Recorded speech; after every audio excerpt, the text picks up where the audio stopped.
Matahari mulai terbit di ufuk timur. Angin laut berhembus pelan mengibarkan sehelai topi jerami yang bertengger di kepala seorang pemuda. Topi itu telah melihat lebih banyak lautan, pertempuran, dan mimpi dibandingkan kebanyakan manusia di dunia ini. Topi itu adalah saksi bisu perjalanan menuju mimpi terbesar di era bajak laut. Puluhan tahun lalu, di dek kapal Oro Jackson, seorang pria berdiri dengan penuh wibawa. Goldie Roger, sang raja bajak laut, mengenakan topi jerami itu di kepalanya. Bagi Roger, topi itu bukan sekadar pelindung dari terik matahari. Ia adalah simbol dari sebuah janji. Janji yang lahir dari kehendak yang harus diteruskan. Tak ada catatan resmi bagaimana Roger mendapatkannya, tapi tatapan matanya saat memegang topi itu seperti menatap masa lalu yang sangat jauh. Ketika waktunya tiba, Roger menyerahkan topi itu pada seorang anak muda penuh semangat, Shanks. Tidak ada kata-kata panjang, hanya tatapan yang seolah berkata, "Lanjutkanlah." Bertahun-tahun kemudian, di desa Fuchsia, seorang anak bernama Monkey D. Luffy menatap Shanks dengan kagum. Ia ingin menjadi bajak laut meski tubuhnya masih kecil dan kemampuannya jauh dari kata siap. Tapi keberanian Luffy membuat Shanks percaya bahwa anak ini berbeda. Hingga suatu hari, Shanks harus berlayar meninggalkan desa itu. Sebelum pergi, ia melepas topi jeraminya, menunduk dan menaruhnya di kepala Luffy. "Topi ini sangat berharga bagiku," kata Shanks. "Kembalikan padaku saat kau sudah menjadi bajak laut hebat." Air mata Luffy jatuh, tapi senyumnya lebar. Ia tahu itu bukan sekadar titipan. Itu adalah tantangan dan awal dari mimpi yang akan mengubah dunia. Namun, ada hal yang tak banyak orang tahu. Di dalam benteng Mary Geoise, tersembunyi di ruang yang hanya diakses oleh penguasa tertinggi dunia, tersimpan sebuah topi jerami raksasa membeku dalam peti es raksasa. Mengapa pemerintah dunia menyimpannya? Apakah ada hubungan antara topi itu, Joy Boy, dan takdir Luffy? Tak ada yang tahu pasti, kecuali mungkin mereka yang hidup sejak 800 tahun lalu. Sekarang, topi itu berada di tangan Luffy melintasi lautan bersama kru topi jerami. Topi yang sama yang dulu dikenakan oleh sang raja bajak laut. Topi yang mungkin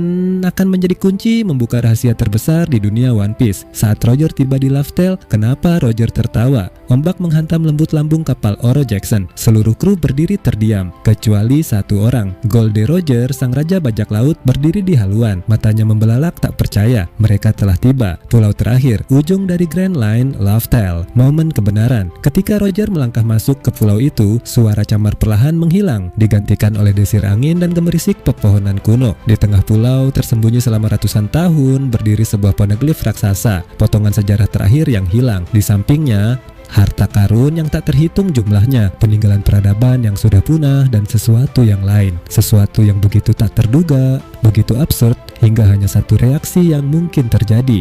Roger mendongakkan kepala lalu tertawa. Tawa yang menggema di seluruh pulau memasuki hati setiap kru. Oden yang berdiri di dekatnya ikut tersenyum meski sorot matanya menyimpan kesedihan. Kebenaran tentang abad kekosongan, nasib Joy Boy, dan arti sebenarnya dari One Piece, semuanya ada di sini. Namun, itu bukan seperti yang dibayangkan dunia. Apa yang membuatnya tertawa? Oda tidak pernah mengungkap secara pasti apa yang Roger lihat. Namun, dalam wawancara, ia memberi petunjuk. Harta itu adalah sesuatu yang akan membuat siapapun tertawa. Bukan sekadar kekayaan atau kekuatan, tetapi sebuah kebenaran yang begitu ironis, begitu mustahil, hingga terasa seperti punchline dari lelucon berusia 800 tahun. Roger pun memutuskan rahasia ini harus disimpan. Dunia belum siap untuk tertawa bersama mereka. Ketika meninggalkan Laugh-Tale, Roger membawa tawa itu bersamanya. Ia tahu waktunya sudah tak lama dan ia pun mewariskan kehendak itu bersama kesempatan untuk menemukan tawa itu lagi kepada generasi berikutnya. Rahasia simbol D. Dalam dunia One Piece ada nama yang selalu muncul, bukan sekadar nama tapi tanda. Simbol itu sederhana, huruf D di tengah nama. Monkey D. Luffy, Goldie Roger, Trafalgar D, Waterloo, Port Gas D Ice. Apa arti sebenarnya dari Wheel of D? Mengapa orang-orang yang memilikinya selalu mengguncang dunia? Jauh sebelum era bajak laut, bahkan sebelum kerajaan dunia dibentuk, ada sebuah bangsa kuno yang hidup di puncak kejayaan kejayaan. Mereka memiliki teknologi luar biasa, kekuatan tak tertandingi, dan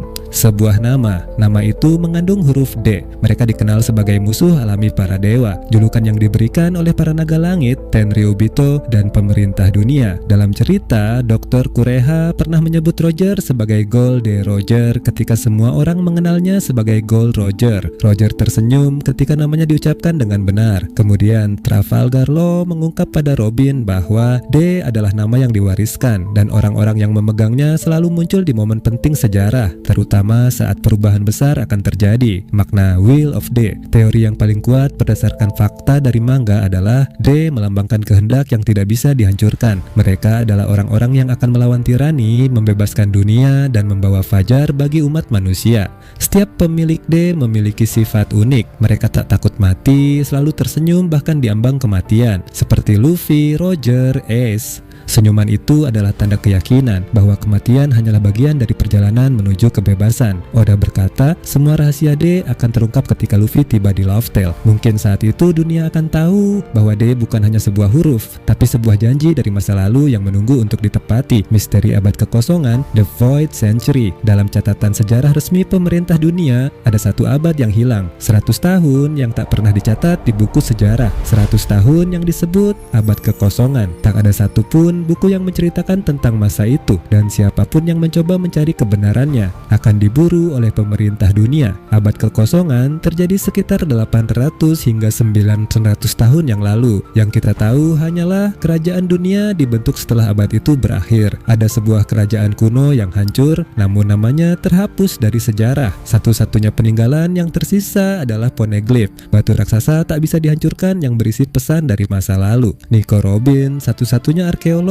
yang bisa membaca Poneglyph, menemukan bahwa batu-batu itu berisi informasi tentang senjata kuno, Pluton, kapal perang terkuat yang pernah dibuat, Poseidon, kemampuan mengendalikan Sea Kings, Uranus, kekuatan misterius yang belum terungkap. Pesan-pesan ini adalah surat dari masa lalu untuk generasi masa depan, agar kebenaran tak pernah benar-benar hilang. Hubungan dengan Roger dan O'Hara, Goldie Roger dan krunya menemukan semua rahasia ini saat tiba di Laugh-Tale. Mereka tahu kebenaran tentang abad kekosongan. Namun Roger memilih tertawa, menunggu waktu yang tepat untuk dunia mengetahuinya. Sementara itu, Pulau O'Hara, rumah para arkeolog, di bumi hanguskan oleh Buster Call hanya karena mereka mendekati kebenaran. Makna abad kekosongan, banyak bukti menunjukkan bahwa kerajaan kuno bukanlah musuh dunia. Mereka mungkin adalah pembawa kebebasan, dan kerajaan dunia berdiri di atas kehancuran mereka. Dan sekarang, Luffy sedang berjalan di jalur yang sama dengan Roger menuju rahasia yang sama, dan dunia akan segera dihadapkan pada kebenaran yang telah disembunyikan selama 800 tahun.